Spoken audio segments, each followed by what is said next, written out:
SER Podcast. Hola, soy Javier Ruiz y esto es Hora 25 de los negocios. Hoy, la Reserva Federal aprieta el botón de pausa. Today, we decided to leave our policy interest rate unchanged and to continue to reduce our securities holdings. Looking ahead, we are in a position to proceed carefully in determining the extent of additional policy firming that may be. La Reserva Federal echa el freno y lo hace por segunda vez. Es la segunda vez que la Fed pausa para ver los efectos que está teniendo en la economía su política de freno, de haber subido los tipos de interés y de parar la actividad, de aumentar el paro y de bajar los precios. Es una mirada mucho más cauta que la que ha tomado el Banco Central Europeo, que ha subido tipos sin parar 10 veces consecutivas, incluso cuando Alemania estaba en recesión, porque la última subida, la de la semana pasada, se produce con Alemania en números rojos. Así que hay ahora mismo cautela en la Banca Central Americana. Hay un momento de pausa.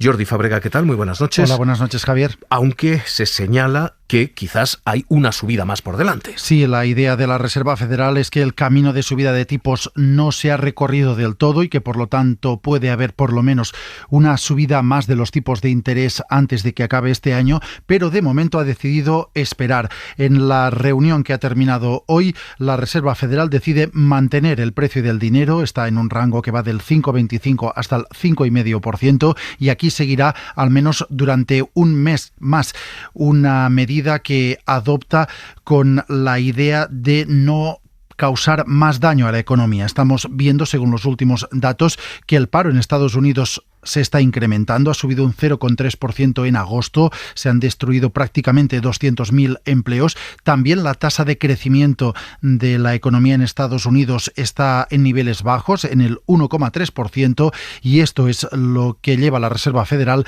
a no subir ahora los tipos de interés, aunque por el otro lado la inflación no parece estar del todo controlada. De hecho, en el mes de julio y en el mes de agosto, la inflación en Estados Unidos ha vuelto a subir, está en el 3,7% según los últimos datos, así que entre decidir si apretar más las tuercas para bajar la inflación o darse un respiro para ver si la economía no se hunde más, la Reserva Federal ha optado por esta segunda opción, por no subir de momento los tipos de interés. La escalada ha sido agotadora. Ha habido 11 subidas de tipos en un año y medio, una tras otra. Today, the FOMC raised its policy interest rate by 0.5%, raised its policy interest rate by 0.75 percentage point, and anticipates that ongoing increases will be appropriate. Los tipos en Estados Unidos están en el máximo de los últimos 22 años y efectivamente el desempleo ha subido,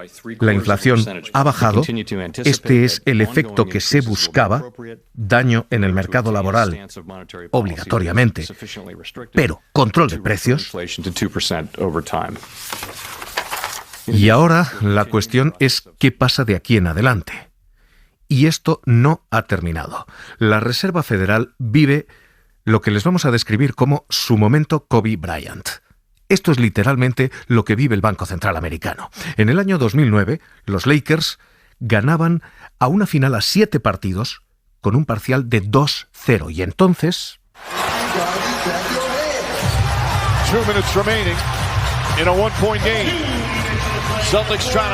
Los Lakers tenían prácticamente todo el trabajo hecho. Les faltaba ganar un partido para tenerlo casi seguro, 2 partidos para garantizar.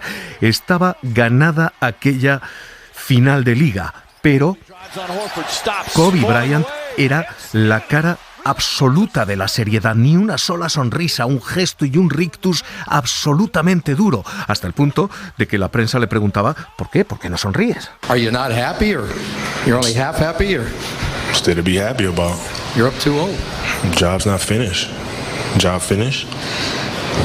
¿De qué voy a estar feliz? El trabajo no ha terminado. El trabajo no ha terminado. Ese es el momento que vive la Reserva Federal hoy. Hoy la Reserva Federal vive su momento Kobe Bryant. El trabajo no ha terminado. La inflación está en el 3,7%. Está bajando. La Fed se toma su tiempo para saber si baja naturalmente hasta el 2%, en el que tiene que estar, o si va a ser necesario apretar más, doler más a la economía. Y lo que hoy ha señalado la Fed es exactamente esa frase. el trabajo no ha terminado. You know, the job is not fully done. As I started to mention earlier, we have a sector that represents 56%. De hecho, es la vez número N en la que Jerome Powell dice todavía queda camino por seguir. By the time the FOMC raised the policy rate in March Esto es lo que decía 2022, en agosto. it was clear that bringing down inflation would depend on both the unwinding of the unprecedented pandemic-related demand and supply distortions and on our tightening of monetary policy, which would Así slow the que, growth of decía, aggregate demand, todavía allow queda supply. mucho camino por recorrer y esto es lo que hoy enfrenta la Fed. Forces are now working together to bring down inflation. The process still has a long way to go. Even Ahora with the more solo queda un favorable corto camino por recorrer, pero puede quedar una subida más en el horizonte. Esta es la historia que hoy cierra la Reserva Federal. Probablemente estamos ante su pausa, punto final y acabamos aquí. Y hay una historia de dos bancos centrales muy diferente. La Reserva Federal empezó a subir tipos antes que el Banco Central Europeo, de manera mucho más contundente que el Banco Central Europeo, y ha conseguido efectos más rápidos que el Banco Central Europeo. De hecho, ahora ya no sigue apretando las tuercas, al contrario que un banco central, el nuestro, que sigue aumentando tipos incluso con algunas economías en recesión. Así que Estados Unidos parece encaminarse a un aterrizaje suave. No necesariamente ese es el escenario europeo.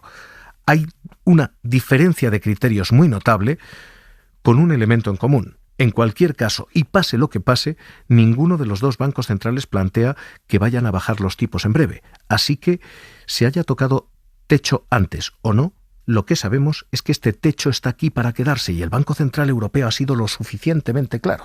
Based on our current assessment, we consider that the key ECB interest rates have reached levels that, maintained for a sufficiently long duration, will make a substantial contribution. Así que la conclusión que tenemos hoy es: Estados Unidos se toma una pausa, Europa no, pero en cualquier caso, tanto en Estados Unidos como en Europa, los tipos de interés van a seguir a este nivel durante mucho, mucho tiempo.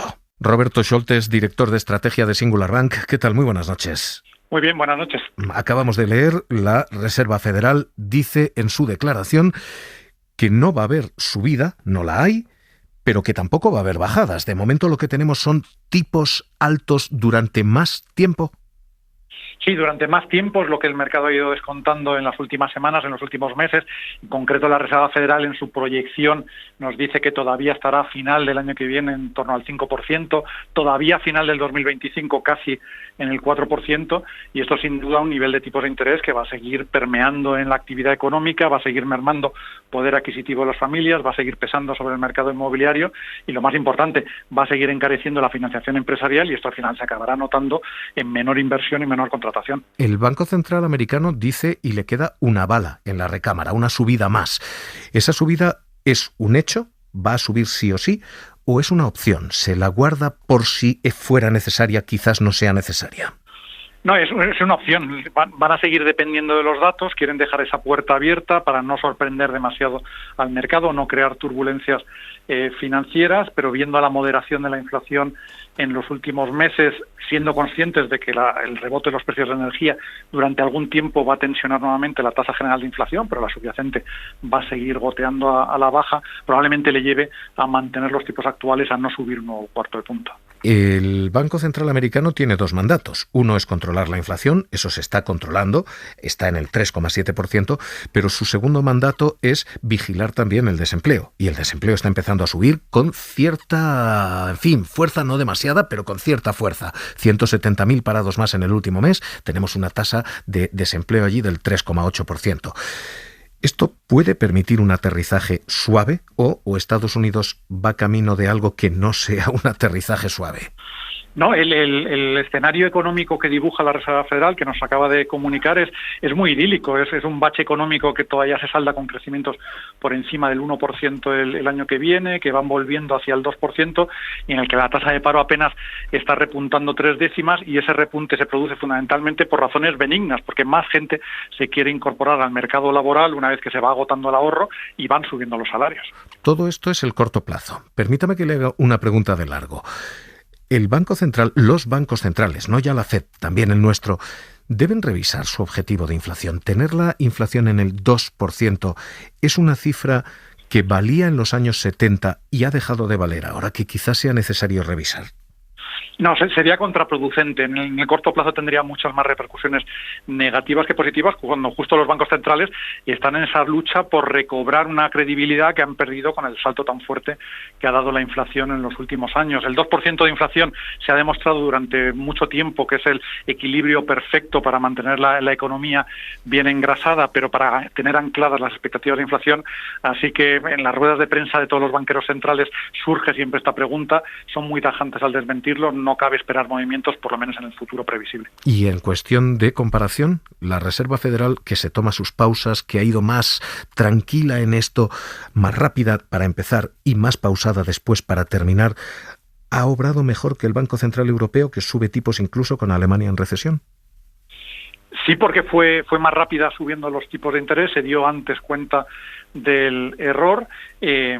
El caso de Europa es distinto, porque aquí el mandato del BCE es único, es solo mantener la inflación y encima la general cerca del 2%, por lo tanto tiene que mantener la soga apretada durante más tiempo, por mucho que algunas de las economías, sobre todo el norte de Europa, pues estén bordeando esa recesión. Roberto Scholtes, director de estrategia de Singular Bank, gracias por estar con nosotros aquí en La SER. Un abrazo.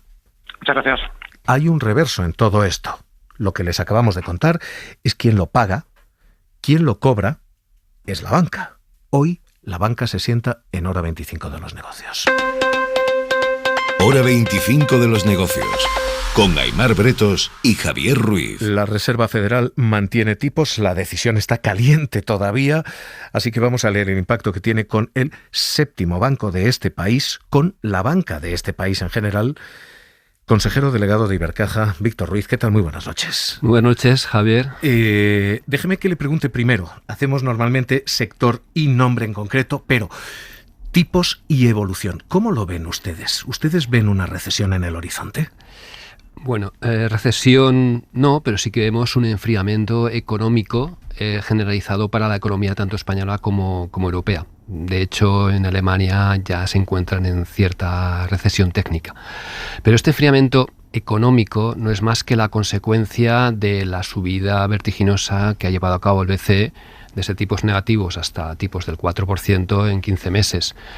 Por tanto, esto se ha hecho no por capricho, sino para combatir la inflación. Pero aparte de combatir la inflación, que va a tardar un tiempo, pero se va a descender gradualmente, lleva aparejado, asociado un enfriamiento de la demanda y de la actividad. Por tanto, lo normal es ver esto, es ver un cierto enfriamiento económico que no recesión. ¿Lo notan ustedes, lo van a notar ustedes en 1, clientes que piden menos crédito, que piden y funcionan menos? 2, ¿lo van a notar ustedes en menos beneficios? Lo vamos a notar, seguro ya se está viendo en menor demanda de crédito, tanto de hipotecas como de empresas. En hipotecas, por ejemplo, ya este año la nueva producción de hipotecas es entre un 20 y un 25% inferior al año anterior, por lo tanto ya se está viendo ahí. También en demanda de crédito para inversión en empresas, no en financiación para circulante, porque todavía la facturación tiene cierto tono en el mundo empresarial, pero se nota menor demanda para inversión por parte de las empresas. Por tanto, demanda de crédito sí, y luego hablaremos del otro. ¿Y beneficios? Porque déjeme que le dé los datos a usted y a la audiencia. Primer semestre, 6 primeros bancos de España, Santander, BBV, CaixaBank, Sabadell, Bankinter y Unicaja, y han obtenido 12.500 millones de beneficios, un 22% más que el año anterior. El mejor resultado de nuestra historia. Eso nos lleva a un crecimiento del beneficio neto del 62%. Un beneficio de alrededor de unos 2.600 millones de euros. Ustedes son el séptimo y ustedes han obtenido un 70% más de beneficios. Prácticamente han ganado en los 6 primeros meses de este año lo que ganaron en todo el año pasado. Déjeme que se lo pregunte así de crudo. ¿Está la banca ganando demasiado dinero? La respuesta es, y me dejarás explicarlo, que estamos no ganando beneficios extraordinarios. No, estamos normalizando nuestros beneficios. Me voy a explicar por qué. Los bancos en los últimos 8 o 10 años hemos tenido que superar una auténtica travesía en el desierto. Por un lado teníamos una pesada herencia de activos improductivos, que era el legado, la herencia de la crisis anterior, del 8 al 12. hemos tenido que convivir con una situación de tipo de interés negativo del 16 al 22, anómalo, una situación totalmente anómala, como sabéis. Luego hemos tenido que superar el reto de la digitalización de los clientes y la sociedad. Hemos tenido que, además, tener que combatir y vivir convulsiones y shocks externos como todos, la pandemia, la guerra de Ucrania, etc. Y en este complicadísimo periodo, en los últimos 8 o 10 años, lo que ha ocurrido es que la banca retail española y europea ha obtenido unas rentabilidades muy bajas por los ROTEs, el retorno sobre capital, por debajo del 5%. Por tanto, hemos tenido rentabilidades muy bajas por debajo del 5%. ¿Qué ocurre ahora? Pues que en estos momentos estamos normalizando los beneficios y ahora estamos con unas rentabilidades del entorno del 10-12%, que es aproximarse a cubrir lo que es nuestro coste de capital en términos normalizados. Pero rentabilidades del 10 a 12%. Si tú no podemos decir que hemos incrementado el 70% si la base era pequeña. Lo que quiero decir es que estamos normalizando los beneficios. Hay un problema en todo eso y es cómo se está haciendo. Ustedes están cobrando más a quien tiene, por ejemplo, un crédito hipotecario, están aplicando inmediatamente esa subida de tipos. Pero ustedes no están pagando más a quien tiene un ahorro. Se está abriendo el margen de ustedes se ha abierto un 48%. Por eso le pregunto, ¿hay una sensación de que los bancos están siendo tacaños, de que la banca no está pagando lo que debiera al ahorrador? Pues tampoco es así de cierto. Ajá. Entonces, por un lado, hay que verlo de una forma global. Por un lado, y has hecho bien en recordarlo, estamos haciendo un esfuerzo extra en dar una financiación barata a familias, en hipotecas y a empresas. De hecho, somos el 5º país de venta en la zona euro con las hipotecas más baratas. Medio punto menos que en Alemania. Por tanto, una parte del esfuerzo está en dar financiación barata a familias y empresas. Luego tenemos que, aunque no estemos retribuyendo los depósitos de forma generalizada todavía, sí que estamos retribuyendo el ahorro de forma generalizada desde hace ya prácticamente un año, mediante fórmulas de ahorro-inversión que están retribuyendo el ahorro estable de los particulares, como a través de fondos de inversión, seguros de vida ahorro, que están permitiendo dar rentabilidades al ahorro estable de los particulares del entorno del 3% en media, a la vez en productos que son seguros igual de líquidos o más que los depósitos y además de eso, con una fiscalidad que es más favorable. Esto es satisfacción de los clientes, porque existiendo como existen ofertas de otros bancos menos tradicionales en los que tienen depósitos y retribuyen más los depósitos, la realidad es que no estamos viendo que se mueva el dinero de los ahorradores porque se encuentran confortables con las ofertas que hacemos a esos bancos. Pero es curioso lo que dice. Son ofertas de nuevos bancos, de banca fintech o son ofertas de aseguradoras que están ofreciendo... O banca extranjera, o bancos digitales. Efectivamente. Sí. Déjeme que se lo plantee desde el punto de vista del cliente. Falta competencia en la banca. Cuando 5 bancos controlan lo que controlan en depósitos, lo que controlan en préstamos, ¿falta competencia en su sector? No. Hay concentración, pero hay mucha competencia. Y las dos cosas son compatibles. Lo has dicho. Hay concentración. Los 5 grandes, 70% de cuota. Y además esto era el 40% en el 2007. Nada que decir. Sin embargo, te puedo garantizar que hay una competencia muy viva en el sector bancario español, porque existen, aparte de la gran banca, tenemos los bancos que son como nosotros, medianos, domésticos, muy competitivos en todos los productos tradicionales de ahorro y de financiación a familias y empresas. Tenemos las cajas rurales, tenemos la banca extranjera, tenemos los bancos nuevos digitales, tenemos los que no son bancos y quieren ser bancos, con lo que al final tenemos una competencia tremendamente viva y particularmente encarnizada en la lucha por captar clientes de valor, banca personal, privada, pymes, profesionales. Por tanto, hay concentración, pero sigue habiendo mucha competencia. Si me preguntas si fuera más, ¿sería bueno? No. Nosotros somos partidarios de que no vaya concentración en España a más. Somos partidarios de la biodiversidad del ecosistema bancario español y creemos que si fuera más la concentración respecto a lo que es hoy, podría llegar a una competencia imperfecta. Hoy existe la competencia perfecta y probablemente existe más en el sector bancario que probablemente quizás en otros sectores productivos en España o en Europa. Déjeme que le pregunte por su competencia. Sí. Ustedes están compitiendo y mucho en sector hipotecario. No es una errata esto. 2,5%. Ustedes están dando hipotecas a un tipo medio del 2,5%. ¿Están ustedes asumiendo demasiado riesgo? ¿Están dando ustedes hipotecas muy por debajo del precio del dinero ahora mismo? Estamos dando hipotecas competitivas porque creemos que es lo que tenemos que hacer por estrategia comercial y porque creemos que es lo que hoy nos facilita el acceso a cliente de valor con el que queremos tener una relación durante mucho tiempo. Dicho lo cual, es un tipo al 2,5 durante 5 años. Uh-huh. Luego pasas en una hipoteca variable a un Euribor más lo que sea. Y dependerá del nivel de Euribor en ese momento lo que se pagará el cliente. Y en su conjunto tenemos lo que nosotros llamamos una rentabilidad muy, muy ajustada, pero todavía que nos cubre nuestros costes operativos y nuestra prima de riesgo, porque además medimos muy bien a quién se la damos. Víctor Iglesias, CEO de Ibercaja, un placer tenerle aquí esta noche en la SER. Muchísimas gracias, Javier, por todo. Para no perderte ningún episodio, síguenos en la aplicación o la web de la SER, Podium Podcast o tu plataforma de audio favorita.